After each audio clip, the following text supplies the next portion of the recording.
করে আর সারা সপ্তাহ 5 ওয়াক্ত নামাজ পড়ে, আবার জুমার দিন মসজিদে উপস্থিত হয়, তার এক সপ্তাহের সমস্ত গুনাহ আল্লাহ তাআলা মাফ করে দিবেন।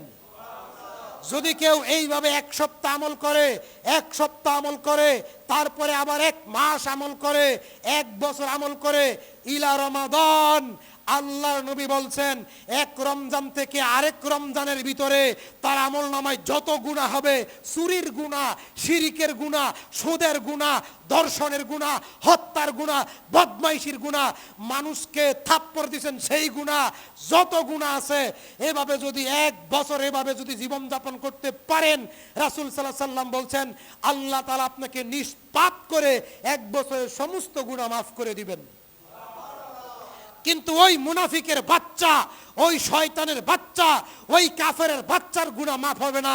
যেই কাফেরের বাচ্চা, যেই শয়তানের বাচ্চা, যেই কুকুরের বাচ্চা, যেই শ্রীগালের বাচ্চা, যেই বেয়াদব ফজর পড়ে না, আসর পড়ে না, মাগরিব পড়ে, এশার পড়ে, আর না হয় আসর পড়ে, আর না হয় জোহর পড়ে, যখন ফাঁক পায়, যখন সুযোগ পায়, তখন মন চাইলে 2 ওয়াক্ত নামাজ পড়ে। কষ্ট লাগলো আপনাকে কুকুরের বাচ্চা বললাম তাই, কষ্ট লাগলো আপনাকে মুনাফিকের বাচ্চা বললাম তাই না, না, কষ্ট লাগার কোনো সুযোগ নাই। ওই সমস্ত মুনাফিক বক্তাদেরকে বলতে চাই, ওই সমস্ত মুনাফিক খতিবদেরকে বলতে চাই, ওই সমস্ত বেদাতি হুজুরদেরকে বলতে চাই, আল্লাহ তাআলা জানিয়েছেন উলাইকা কাল আনআম বাল হুম আদাল। যারা নামাজের কথা শোনার পরেও, যারা আজান শোনার পরেও মসজিদে আসে না, যারা আজান শোনার পরেও বাড়িতে ঘুমায়, ব্যবসা বাণিজ্য করে, রাস্তাঘাটে থাকে, দোকানপাটে থাকে, বাজারে থাকে, আমার কথা না, আল্লাহ বলছেন আমাকে গার ধাক্কা দিয়ে, জুতার মালা গলায় দিয়ে মিম্বার থেকে নামায়া মসজিদ থেকে বের করে দিবেন, জুতার মালা গলায় দিয়া মসজিদ থেকে বের করে দিবেন। যা বলছি তা যদি কোরআনে না থাকে, যা বলি তা যদি হাদিসে না থাকে, জুতার মালা গলায় দিয়া মসজিদ থেকে বের করে দিবেন, আমার কোনো আফসোস থাকবে না। কিন্তু আমি জাহান্নামে যেতে চাই না। আল্লাহ বলছেন, আল্লাহ বলছেন উলাইকা কাল আনআম, তারা 4 পাওয়ালা জন্তুরতে নিকৃষ্ট। না না না, বাল হুম আদাল, তারা আরো খারাপ। 4 পাওয়ালা জন্তুর নাম কি? কথা বলেন। 4 পাওয়ালা জন্তু মানে কুত্তা। বাল হুম আদাল, তারা আরো খারাপ, তারা কুত্তার চেয়ে খারাপ। আল্লাহ বলছেন তারা কুত্তার চেয়ে খারাপ। বেনামাজির জানাজা নাই, বেনামাজির জানাজা হারাম। কোন পরেজগার নামাজি ব্যক্তি বেনামাজির জানাজায় শরীক হইলে তার কাবিরা গুনাহ হবে, এটা ফতোয়া। বেনামাজির জানাজা কোন পরেজগার মুসলিম পড়বে না। বেনামাজির জানাজা মুসলমানের গুরুস্থানে হতে পারে না। কোন মদখোরের জানাজা, কোন সুদখোরের জানাজা, কোন হারামখোরের জানাজা, কোন বদমাইশের জানাজা কোন পরেজগার মুসলমান পড়বে না, পড়বে না, পড়বে না। অতএব যারা বেনামাজি, যারা আজান শোনার পরেও মসজিদে পড়ে আসে, তারা মুনাফিক। কথা পরিষ্কার, এটা সূরা আরাফের আয়াত। বাল হুম আদাল উলাইকা কাল আনআম, তারা 4 পাওয়ালা জন্তুর চেয়ে নিকৃষ্ট। বাল হুম আদাল, তারা আরো খারাপ। যারা শুনেও শুনে না, যারা বুঝেও বুঝে না, যারা দেখেও দেখে না, যারা বুঝেও না বুঝার বান করে, যারা শুনেও না শোনার বান করে, যারা দেখেও না দেখার বান করে, আল্লাহ বলছেন উলাইকা কাল আনআম, তারা 4 পাওয়ালা জন্তুর চেয়ে নিকৃষ্ট। বাল হুম আদাল, আরো খারাপ। রাসূল সাল্লাল্লাহু আলাইহি ওয়াসাল্লাম এবং ওমর ইবনুল খাত্তাব রাদিয়াল্লাহু তাআলা আনহু ঘরের ভিতরে বসে ঈমান সম্পর্কে আলোচনা করতেছেন। ঈমান, ঈমানের শাখা কয়টা? কয়টা? 70টা। ঈমানের শাখা কয়টা? কয়টা? 70টা শাখা ঈমানের।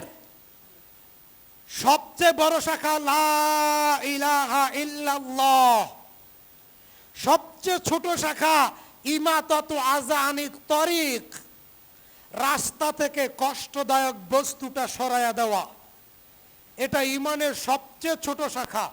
আপনি রাস্তা দিয়ে হাঁটতেছেন, একটা ইট পড়ে আছে, এই ইটটা সরায় দিলেন, রাস্তা দিয়ে যাইতেছেন, রাস্তা গর্ত হয়ে গেছে, এক পাতি মাটি দিয়া গর্তটা ভরে দিলেন। এটা ঈমানের সবচেয়ে ছোট শাখা। যে ব্যক্তি এতটুকু আমল করবে ঈমান নিয়ে, তার জন্য আল্লাহ জান্নাতের ঘোষণা দিয়েছেন। কিভাবে? একজন সাহাবী রাস্তা দিয়ে যাচ্ছিলেন, তিনি দেখলেন রাস্তায় গাছ পড়ে আছে, বুখারীর হাদিস। তখন তিনি এই গাছ কেটে রাস্তা পরিষ্কার করিয়ে দিলেন। আর আমার দেশের নেতারা ক্ষমতায় যাওয়ার আগেই রাস্তার টেকা বুসকা মাইরা খায়। খায় না? খায় না? কথা বলেন। খায়।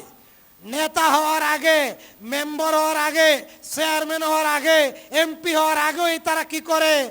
রাস্তার টেকা খায়, জনগণের টেকা খায়, জনগণের উপরে জুলুম করে, টেন্ডারবাজি করে, সাদাবাজি করে।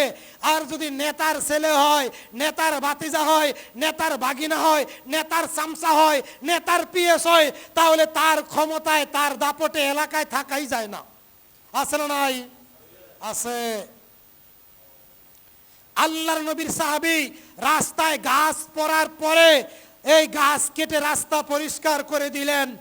আল্লাহ তাআলা আসমান থেকে জিবরাইল ফেরেশতার মাধ্যমে নবী মুহাম্মদ সাল্লাল্লাহু আলাইহি সাল্লামকে আয়াত নাজিল করে জানায় দিলেন, হে নবী, তোমার এই উম্মত, আমার এই বান্দা রাস্তার গাছ কেটে রাস্তা পরিষ্কার করে দিয়েছে।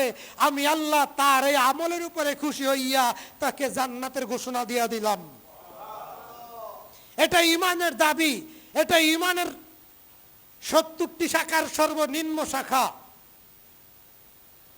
ওমর রাদিয়াল্লাহু তাআলা আনহু এবং রাসূল সাল্লাল্লাহু আলাইহি সাল্লাম মসজিদ বাড়ির ভিতরে বসে, ঘরের ভিতরে বসে ঈমান সম্পর্কে আলোচনা করতেছিলেন।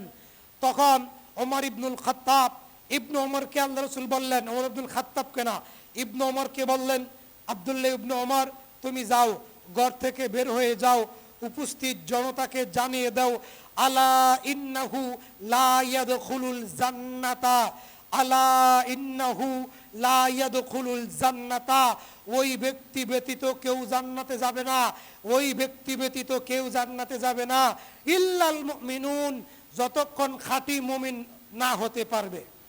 ওই ব্যক্তি খাঁটি মুমিন নয় যে ব্যক্তি জুমার নামাজে আজানের পরে আসে, ওই ব্যক্তি মুনাফিক। ওই ব্যক্তি কি? কথা বলেন। ওই ব্যক্তি মুনাফিক যে ব্যক্তি জুমার দিন আজানের পরে মসজিদে আসে। যে ব্যক্তি এক ওয়াক্ত পরে 4 ওয়াক্ত নামাজ পড়ে না, 2 ওয়াক্ত পরে 3 ওয়াক্ত পড়ে না, আরে 4 ওয়াক্ত পরে ফজর পড়ে না, 4 ওয়াক্ত পরে এশার পড়ে না, নবী সাল্লাল্লাহু আলাইহি সাল্লাম তাকে মুনাফিক বলেছেন। নবী সাল্লাল্লাহু আলাইহি সাল্লাম তাকে মুনাফিক বলেছেন। নবী সাল্লাল্লাহু আলাইহি সাল্লাম তাকে মুনাফিক বলেছেন। কথা কি বুঝতে পারছেন কিনা? কি বুঝলেন? বুখারী শরীফের বর্ণনা। এই কথা আল্লাহর নবী বলেছেন, মুনাফিকের নিকট 2 ওয়াক্ত নামাজ ভারী, মুনাফিকের নিকট 2 ওয়াক্ত নামাজ কষ্টের। কোন 2 ওয়াক্ত? ফজর আর এশা, ফজর আর এশা, ফজর আর এশা। এই কথা আল্লাহর নবী বলেছেন। তাহলে আমরা তো মুসলিম সমাজে বসবাস করি, অধিকাংশ মুসলিম ফজরের নামাজ পড়ে না? পড়ে না? পড়ে না। এশারের নামাজ পড়ে না? পড়ে না? পড়ে না।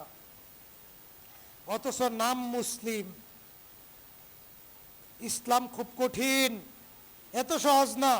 2 ওয়াক্ত পড়বেন, 1 ওয়াক্ত পড়বেন, শুক্রবারে পড়বেন, মনে করবেন জান্নাতে যাবেন, এত সহজ না। আব্দুল্লাহ ইবনে মাসউদ রাদিয়াল্লাহু তাআলা আনহু বলেন,